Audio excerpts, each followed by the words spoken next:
परवरिश ड्रामे की अगली किस्त काफ़ी इंटरेस्टिंग होने वाली है। जैसा कि आज की किस्त में आपने देखा कि समीर अपने स्कूल की तरफ से गेमिंग टूर्नामेंट में हिस्सा लेना चाहता है, लेकिन यहाँ पर पन्हा डर चुकी हैं। वो पहले ही समीर की इस एक गलती पर खौफज़दा हैं और इसे इजाज़त नहीं देती कि तुम किसी भी ऐसे टूर्नामेंट में हिस्सा नहीं लोगे जिसमें तुम्हें रात देर तक घर से बाहर रहना पड़े। अब आनिया जो ये बात जानती थी और ये बात वो अपनी माँ को बताती है ताकि वो चाची से बात कर सके, इन्हें मना सके। महानूर कोशिश करती हैं पनाह से बात करने की, लेकिन वो किसी तौर पर भी राज़ी नहीं होती। यहाँ तक कि बात सुलेमान साहब तक पहुँच जाती है। महानूर इन्हें बताती हैं कि समीर गेमिंग टूर्नामेंट में हिस्सा लेना चाहता है और पन्हा इसे रोक रही है। इसका शौक है, इसे ना रोकें। पन्हा महानूर को चुप करवाती हैं कि ये हमारा और हमारे बच्चों का मामला है, मेरा ख्याल है कि आपको इसमें नहीं बोलना चाहिए। ऐसे में सुलेमान साहब महानूर का साथ देते हैं और पनाह से कहते हैं कि महानूर भाभी बिल्कुल ठीक कह रही हैं। अगर समीर इस गेमिंग लाइन में जाना चाहता है, इस टूर्नामेंट में हिस्सा लेना चाहता है, तो मुझे इस बात पर कोई एतराज़ नहीं। पन्हा को गुस्सा आ जाता है कि पूरी रात बैठकर गेम्स खेलता रहेगा और आप कह रहे हैं कि आपको कोई एतराज़ नहीं। घर के अंदर ये बहस चल रही है और बाहर समीर आनिया पर गुस्सा करता है, क्या ज़रूरत थी तुम्हें ताई अम्मी को ये सब बताने की। ऐसे में आनिया कहती है, मैं सिर्फ तुम्हारी मदद करना चाहती थी। समीर गुस्सा है और तुम्हारी वजह से घर में जो एक नई बहस छिड़ गई, इसका क्या। अगर अम्मी अब्बू के बीच में मेरी वजह से लड़ाई हो गई तो मैं खुद को कभी माफ़ नहीं कर पाऊंगा।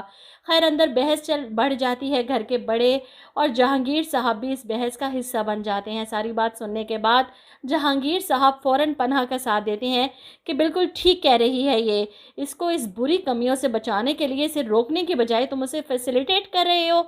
सुलेमान साहब को गुस्सा आ जाता है, जहांगीर तुम इस मामले से दूर रहो। ऐसे में जहांगीर गुस्से से चिल्लाते हैं, क्यों दूर रहूं, तुम्हें अभी समझ नहीं आ रही, तुम अपने बेटे की गलत बातों पर इसे सपोर्ट कर रहे हो। मैं जो कह रहा हूँ बिल्कुल बिल्कुल ठीक कह रहा हूँ, यही होगा जो मैं कह रहा हूँ। जवाब में सुलेमान साहब को भी गुस्सा आ जाता है, हाँ, क्योंकि जे भी जो भी कहता है वो बिल्कुल ठीक होता है।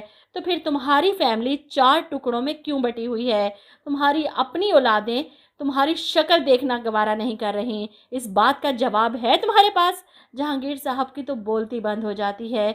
आंखें फटी की फटी कि अपने भाई के हाथों इतना बड़ा ताना सुन लिया इन्होंने। सामने खड़े इनके माँ बाप खामोश और बेबसी की तस्वीर बने, दोनों बेटों को यूं बहस करते देख रहे हैं और वहीं आनिया और समीर भी इनके सामने खड़े सहमे हुए हैं। ऐसे में जब पन्हा आगे बढ़ती है, ये आप क्या कह रहे हैं, भाई आपके इस तरह कैसे बात कर सकते हैं। जिस पर सुलेमान साहब गुस्सा करते हुए अपना फैसला सुनाते हैं, ये मेरा बेटा है और फैसला भी मेरा होगा। ये समीर सुलेमान है, वली जहांगीर नहीं, जिसे अपनी ज़िंदगी गुजारने के लिए दर बदर की ठोकरें खानी पड़ रही हैं। जहांगीर साहब तो ये सुनकर ही तड़प जाते हैं। एक के बाद एक ताना इनके छोटे भाई की तरफ से इन्हें मिल रहा है।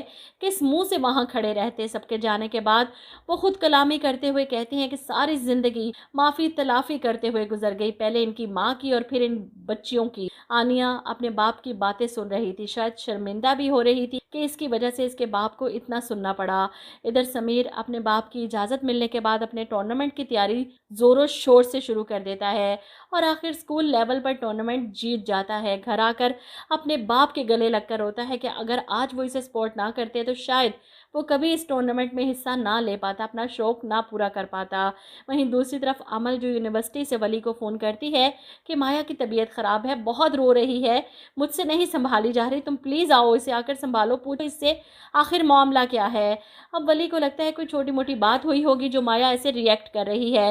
यूनिवर्सिटी पहुंचता है, अमल को देखकर चहकता है, कहाँ है ये बेवकूफ़, छोटी छोटी बातों पर रोना शुरू कर देती है, अभी पूछता हूँ मैं जाकर इसे। वहीं माया इसकी शक्ल भी नहीं देखना चाहती, कुछ सुनना भी नहीं चाहती। वली हैरान है कि आखिर हुआ क्या। इसे अंदाज़ा ही नहीं कि माया इससे किस बात पर खफा है। माया का पूरा करियर दाव पर लगा है, जिस करियर के लिए इसने अपने माँ बाप से झगड़ा किया, अपने बाप के सामने डट कर खड़ी हो गई। डॉक्टर बनने की ख्वाहिश पूरी करने के लिए इसने वलीद जैसे शख्स के साथ मंगनी भी कर ली थी और अब वली से मिलने के बाद वो कैसे बदल गई, कैसे दिन और तरीक़े आंखें सुबह और शाम में सब भूल गई। इसे अंदाज़ा ही ना हुआ आज इसका पेपर था, इसकी ना वो तैयारी करके आई और ना ही पेपर दे सकी, क्योंकि इसने कुछ पढ़ा ही नहीं था।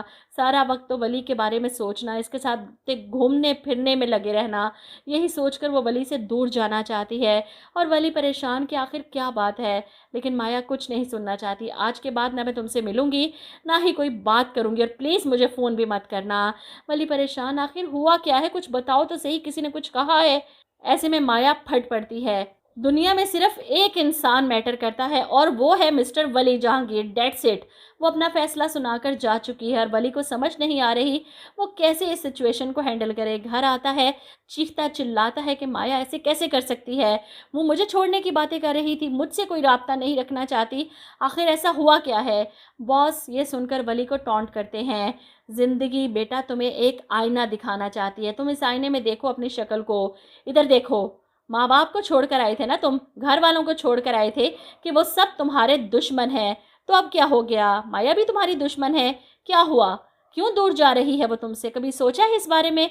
चलो मैं बताता हूँ तुम्हें थोड़ी सी बातें। सेल्फिश आदमी हो तुम, सेल्फ ऑब्जर्व। इनके ताने सुनकर वली चीख पड़ता है, मेरे और माया के बीच में, मेरे और अब्बा के बीच में क्या है? आपको कुछ पता भी है या फिर बस जजमेंट पास करनी है यहाँ पर?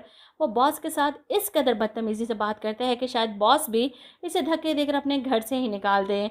मुझे नहीं लगता कि वली को बॉस के साथ इस कदर बदतमीज़ी से पेश आना चाहिए था।